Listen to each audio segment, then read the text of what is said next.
Bienvenidos a Discutamos México. Hoy hablaremos de política cultural con dos de sus protagonistas.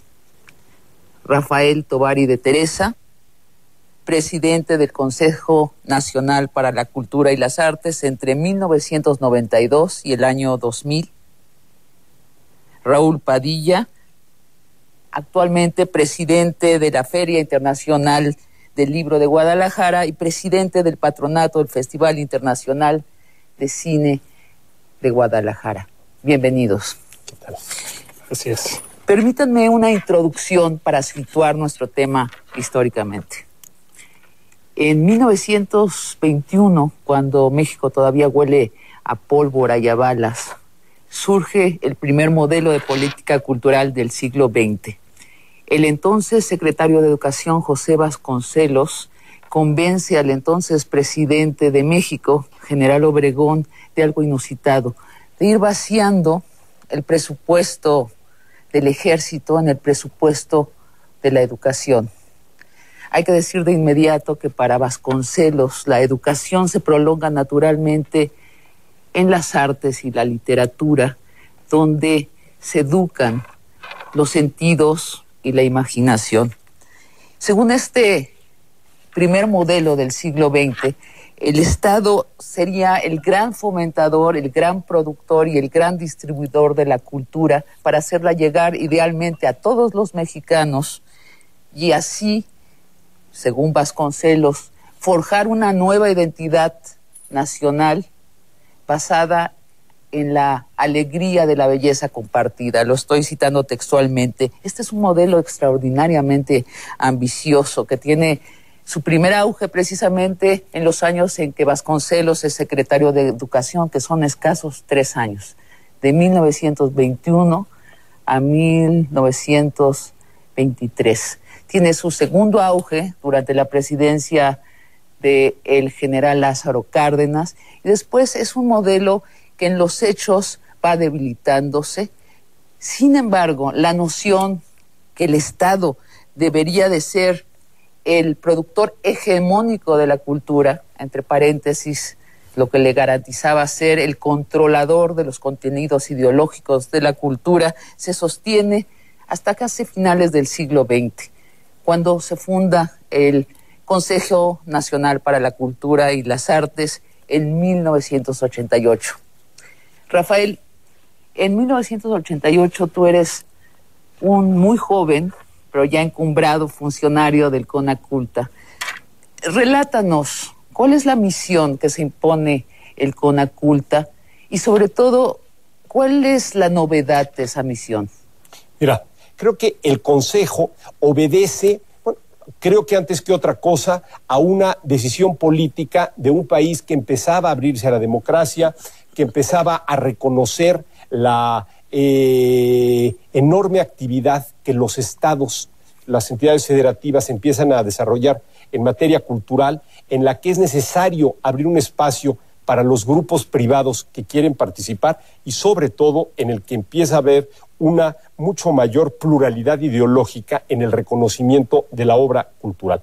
Todas estas condiciones son las que suman y promueven que la necesidad de que haya una institución que aparte tiene un contenido y una necesidad administrativa, que era ya una enorme cantidad de instituciones, de direcciones generales, de organismos descentralizados, desconcentrados, de la más diversa naturaleza jurídica y administrativa, que es necesario tener en una sola institución a fin de definir una verdadera política cultural nacional.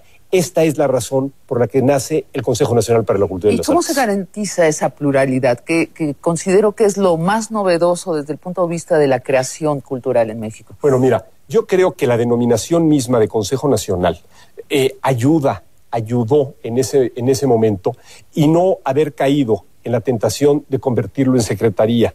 Creo que la palabra secretaría siempre obedece a una acción oficial mucho más definida, en la que los controles, en la que los objetivos se ajustan a una política general, mientras que un consejo invita a participar a los más diversos actores culturales del país.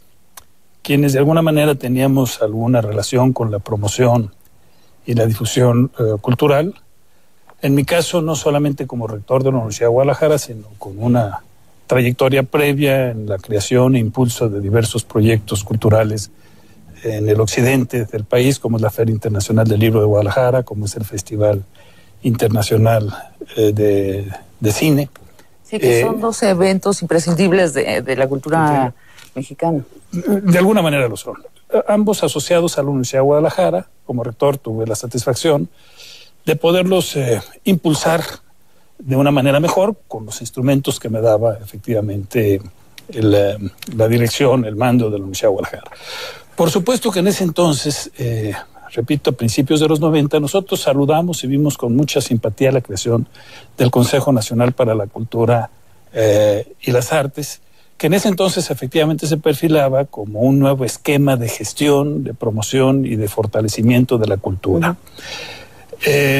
Aparecía efectivamente ante los actores culturales de la época como un impulso del gobierno para, digamos, trasladar el control mecánico del Estado, de las políticas y los programas culturales, digámoslo así, a los creadores. Con todo este sistema, digamos, de gestión, que más bien intentó poner los recursos al servicio de la comunidad cultural en lugar de direccionarlos. Eso, por supuesto, que nos pareció bien a todo mundo, ¿no? Y lo saludo. Lo que no nos pareció bien en ese entonces, y no nos sigue pareciendo ahora que nos dedicamos a la promoción cultural, es que este gran esfuerzo, que yo lo identificaría efectivamente como un esfuerzo liberador, no vino acompañado con el empuje o del empuje presupuestal y financiero correspondiente para que permitiera efectivamente un desarrollo amplio entre la sociedad, y que los diversos programas que a partir de entonces empezaron a promover desde el Conaculta permearan más a la población.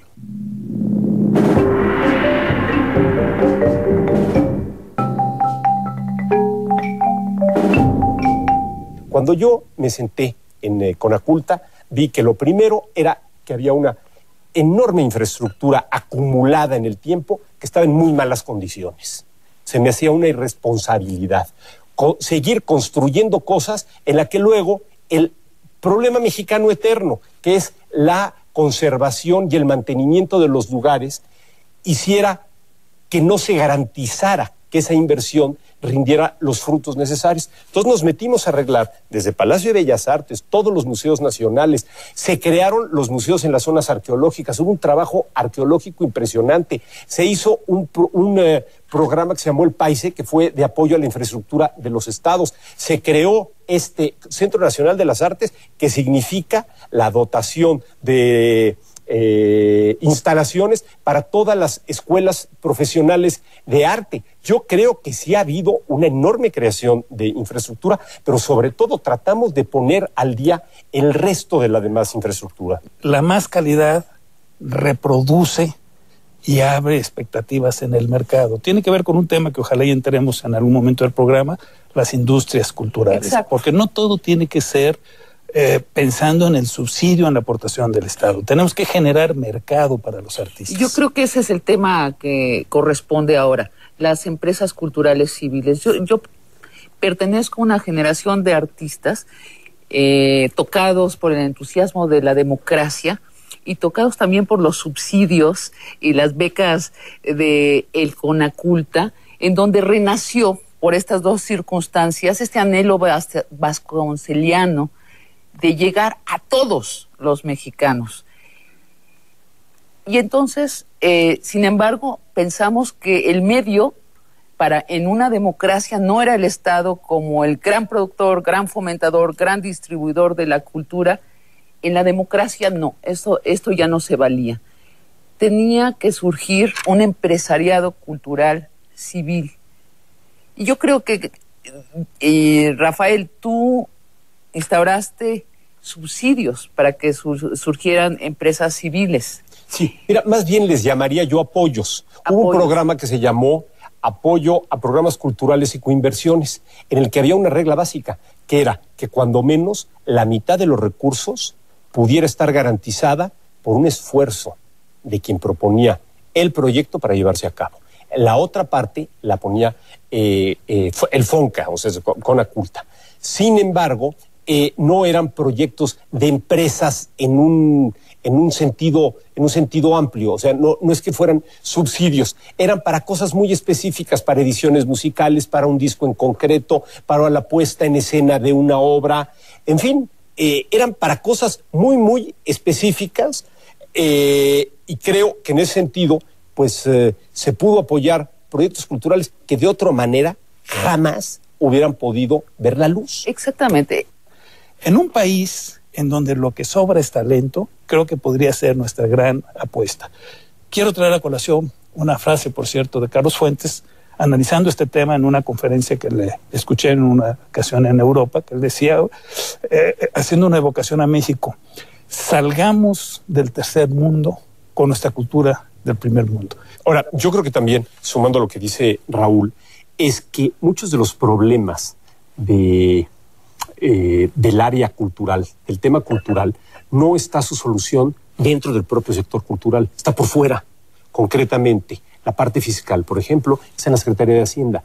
Hay que revisar toda la parte de donaciones, de exenciones, de pago en especie, etcétera, etcétera, que no ha sido lo suficientemente amplia y ha apoyado al desarrollo cultural del país. Ese yo creo que es un tema importantísimo. No, yo creo que en los últimos 20 años Hacienda ha sido enemiga del enemiga, pero cultural. Cuando menos no. Bueno, y el otro punto es detectar cuáles son los problemas estructurales donde se ubican los tapones. Me voy a referir a dos ejemplos que me tocó a mí trabajar. Uno fue el Auditorio Nacional. El Auditorio Nacional era una verdadera carga administrativa para el INBA. Yo era director en esa época. Le costaba dinero, no ganaba nada, había espectáculos de muy baja calidad, etc. Se hizo una inversión única por el gobierno, un poco bajo esa condición. Es la única vez que le vamos a meter dinero. Pero se creó un fideicomiso privado. El comité técnico estará formado por gente del sector privado, pero también del sector cultural, por algunos artistas. Al día de hoy oscila entre el primer y segundo lugar de los teatros mundiales. Nuestra época tiene algo que ya está ante nosotros y que es una experiencia en muchos países que es parte de su realidad, que es el uso de las más avanzadas tecnologías en materia de creación de las redes sociales, de la realidad virtual, de proyecciones digitales, etcétera, que entonces, bien aplicadas en México, con los filtros necesarios para concentrarlos en los contenidos, porque también esto es enormemente peligroso cuando se te dispersa, puedan ser verdaderamente el remedio para llegar a los más grandes públicos, como es tu preocupación principal.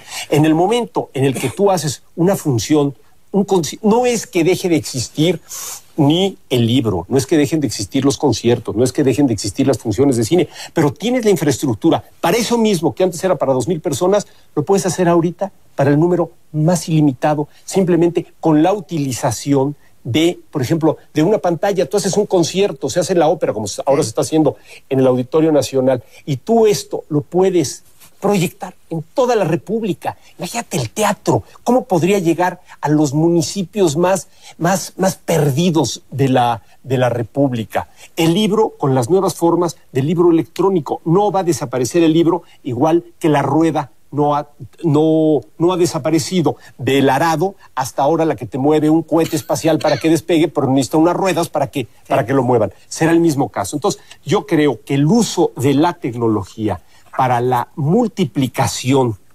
de los productos culturales en la difusión y la promoción, yo creo que es el camino de la política cultural del siglo XXI. Muchas gracias por esta conversación y hasta el próximo tricentenario. Gracias.